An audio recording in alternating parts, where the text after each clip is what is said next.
Gas সরবরাহ কম থাকায় রাজধানীর সিএনজি ফিলিং স্টেশনে দেখা যাচ্ছে যানবাহনের লম্বা সারি। কোথাও কোথাও গ্যাসের জন্য অপেক্ষা করতে হচ্ছে ঘন্টার পর ঘন্টা। গ্যাস সরবরাহ না থাকায় কোথাও কোথাও আবার মাঝে মাঝেই বন্ধ রাখতে হচ্ছে পাম্প। এ বিষয়ে জানাতে আমাদের সঙ্গে যুক্ত হচ্ছেন সহকর্মী শাহিনুর ইসলাম সাগর। সাগর, আজ সিএনজি ফিলিং স্টেশনে গ্যাস সরবরাহ কেমন দেখছেন এবং কর্তৃপক্ষ কি বলছে জানাবেন। রাজধানীর মগবাজারে যে আনন্দে ফিলিং স্টেশন আছে সেটার যদি পরিবেশটা আমি বলি সেক্ষেত্রে বলতে হয় যে সকাল থেকে আমরা দেখেছি যে যানবাহনের দীর্ঘ সারি। তার একটা কারণ হচ্ছে যে যারা গ্যাস নিতে এসছেন তাদের সেই গ্যাসের যে চাপ ডিসপেন্সারগুলোতে সেখানে প্রচন্ড কম, এবং সেই গ্যাসের চাপটা যদি সংখ্যা বলি সেক্ষেত্রে সেটি ৮০ থেকে ৯০-এর ঘরে চলে আসছে। অর্থাৎ যেখানে ১০০ না হলে যেটিকে বলা হচ্ছে যে একেবারে কম বা নিম্ন মানের চাপ, তার চেয়েও কমে নিচে নেমে আসছে। আমরা যদি চারপাশের পরিবেশটা বুঝতে চাই সেক্ষেত্রে আমরা এখানে অপেক্ষমান যারা যাত্রী বা সিএনজি চালিত যানবাহনগুলো যারা চালক আছেন তাদের মুখ থেকে আমরা জানতে চাই যে আসলে তারা কতটা ভোগান্তির মধ্যে দিয়ে গ্যাস নিচ্ছেন বা পাচ্ছেন। আমি যতজনের সাথে কথা বলেছি তারা অধিকাংশই অন্তত ৪ ঘন্টা অপেক্ষা করে তারা গ্যাস পেয়েছেন, এমন তথ্য আমরা পেয়েছি। আমরা জানতে চাই যে যারা গ্যাস নিতে আসছে তাদের অপেক্ষার যে সময়টি সেটি কত সময়, সেই বিষয়গুলো নিয়ে আমরা কথা বলতে চাই এখানে যারা অপেক্ষমান সিএনজি চালক রয়েছে তাদের মুখ থেকে আমরা শুনতে চাই যে তারা কতটা ভোগান্তির মধ্য দিয়ে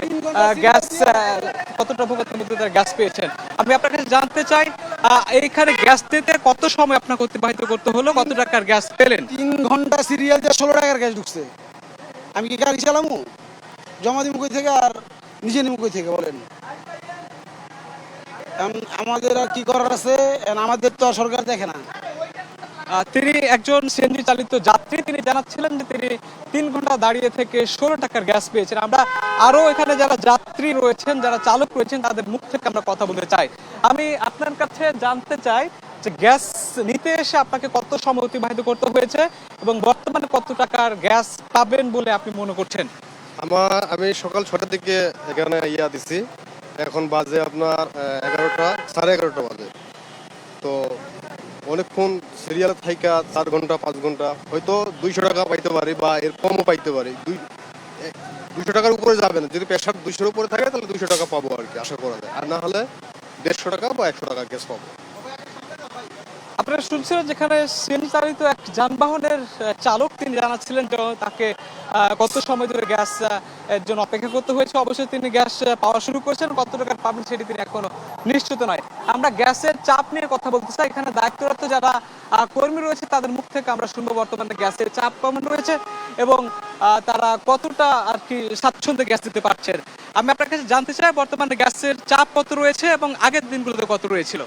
গাড়ির চাপ আছে কিন্তু গ্যাসের চাপ একদম কম, গ্যাস নাই, যার জন্য ড্রাইভাররা ভোগান্তিতে আছে, অনেক ভোগান্তিতে আছে। আমরা গ্যাস দিতে পারতেছি না ঠিকঠাক মতনে। আমরা 4টা লজেন বন্ধ করে 1টা লজেন দিয়ে গ্যাস দিতেছি, এভাবেই চলতেছে। আনন্দী ফিলিং স্টেশনের একজন দায়িত্বরত কর্মী যিনি গ্যাস সংযোগ দিচ্ছিলেন, তিনি জানাচ্ছিলেন যে গ্যাসের যে সংকট এবং তারা যে গ্যাসের চাপ কমার কারণে তারা যে ভোগান্তি পোহাচ্ছেন এবং যার প্রতিশ্রুতিতে যারা চালক তারা ভোগান্তির শিকার হচ্ছেন। এখানে একজন অ্যাম্বুলেন্সের চালক রয়েছেন, আমরা তার কাছে জানতে চাবো যে সকাল থেকে আমরা অনেক দীর্ঘ সারি দেখেছি, আপনি সারির কোন পর্যায়ে ছিলেন এবং কত সময় ধরে আপনি অপেক্ষা করেছেন?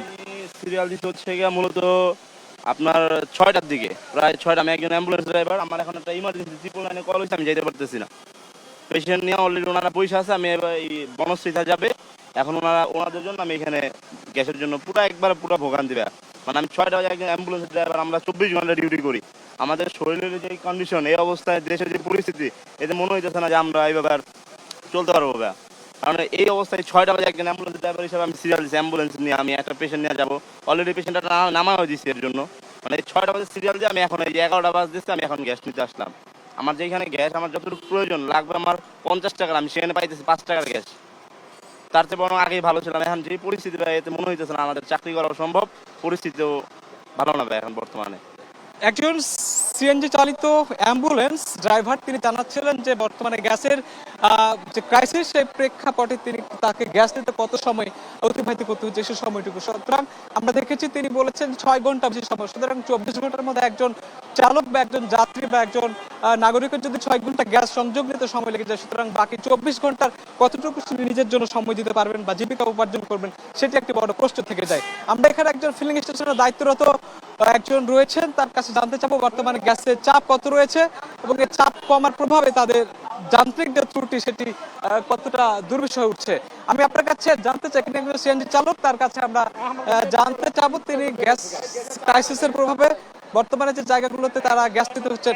আমি আপনার কাছে জানতে চাই, সকাল থেকে বিভিন্ন ফিলিং স্টেশনে আপনি গ্যাস নেওয়ার জন্য চেষ্টা করেছেন, সবশেষ কোন ফিলিং স্টেশনে গ্যাস পাবেন বলে আপনার কাছে মনে হচ্ছে? বর্তমানে কতক্ষণ সময় অতিবাহিত করছেন জানাবেন? তো 1 ঘন্টার উপর হয়ে গেছে অলরেডি। এখন এই গ্যাস নিতেছি, আল্লাহ জানে যে কতটুকু গ্যাস ঢুকতে পারে, ঠিক আছে। তারপরে আপনারা এখন দেখাইতেছেন, আপনাদের মাধ্যমে যদি আমরা একটু সুফল পাই, এটা আমাদের প্রস্তাব সরকারের কাছে যে আমাদের একটু সুনজর দেখ। আমরা তো কর্মজীবী লোক, আমরা তো আর আমাদের কোনো বাইরের কোনো ইনকাম নেই, আমাদের দিকে যেন একটু সরকার সুনজর রাখে, এটাই সরকারের কাছে আমাদের আশ্বাস। একজন সিএনজি চালক তিনি জানাচ্ছিলেন সরকারের কাছে তার প্রত্যাশা এবং বর্তমানে গ্যাস যে সংকটের যে পরিণতি সেটির ভোগান্তি, তিনি দাবি জানিয়েছেন যে সংকট নিরসন করতে পারলে হয়তো বা তার যে ভোগান্তি সেটি হয়তো বা কমবে। তো রাজধানীর বিভিন্ন ফিলিং স্টেশনগুলোতে একই রকম চিত্র আমরা দেখেছি। এর ফলশ্রুতিতে যেটি হচ্ছে সেটি যে যানবাহনের দীর্ঘ সারির কারণে তাদের অতিরিক্ত সময় ব্যয় করতে হচ্ছে, এটি তাদের গাড়ির টিপের সংখ্যা কমছে, সুতরাং তাদের যে দৈনিক যে আয় উপার্জন সেটি তার কমে আসছে। তো এই ছিল রাজধানীর মগবাজার থেকে গ্যাস সংকটের প্রভাব ফিলিং স্টেশনগুলোতে যে পড়েছে সেটির সবশেষ তথ্য। বুবলি।